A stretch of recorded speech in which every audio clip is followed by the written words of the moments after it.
નમસ્કાર વિદ્યાર્થી મિત્રો, એક્સલન્સ વિડીયોમાં તમારું સ્વાગત છે।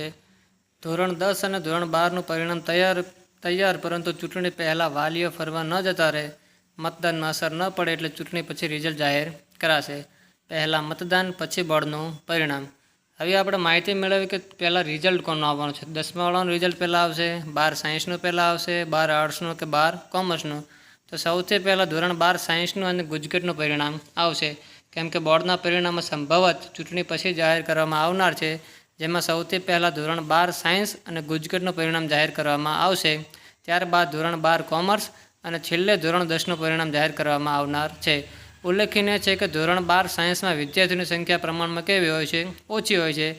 કોમર્સમાં સાયન્સથી વધુ અને ધોરણ 10માં સૌથી વધુ હોય છે, માટે ધોરણ 10નું પરિણામ સૌથી છેલ્લે આવશે। રાજ્યના આશરે 15 લાખ જેટલા વિદ્યાર્થીઓના વાલીઓ પરિણામની રાહ જોઈને બેઠા છે। પરિણામ ઊંચું આવશે A1 અને A2 ગ્રેડ લાવનાર વિદ્યાર્થીઓ પણ વચ્ચે, કારણ કે આ વર્ષે માર્ચમાં લેવાયેલી બોર્ડની પરીક્ષામાં ધોરણ 10 અને ધોરણ 12 સાયન્સ અને કોમર્સના પેપર એકંદરે કેવા પેપરે સહેલા હતા અને આ વખતે પેપર ચેકિંગ માટેની પોલિસી પણ કેવી હતી? બદલી હતી, જેમાં કહેવાયું હતું કે વિદ્યાર્થીઓએ લખેલા જવાબ આન્સર કી મુજબ ન હોય પણ હાર તેનો મેઇન પોઈન્ટ આવી જતો હોય તો પણ એ લોકોને માર્ક્સ મળશે, માટે રિઝલ્ટ કેવું આવશે? આ વખતે ઊંચું આવશે।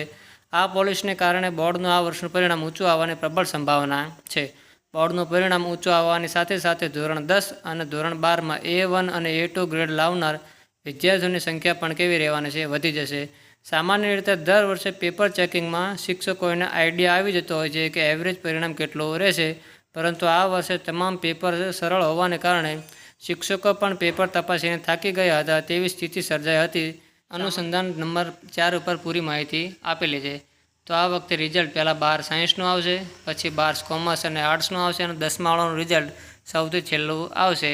પહેલાં મતદાન થશે, પછી જ બોર્ડનું પરિણામ આવશે। Thank you.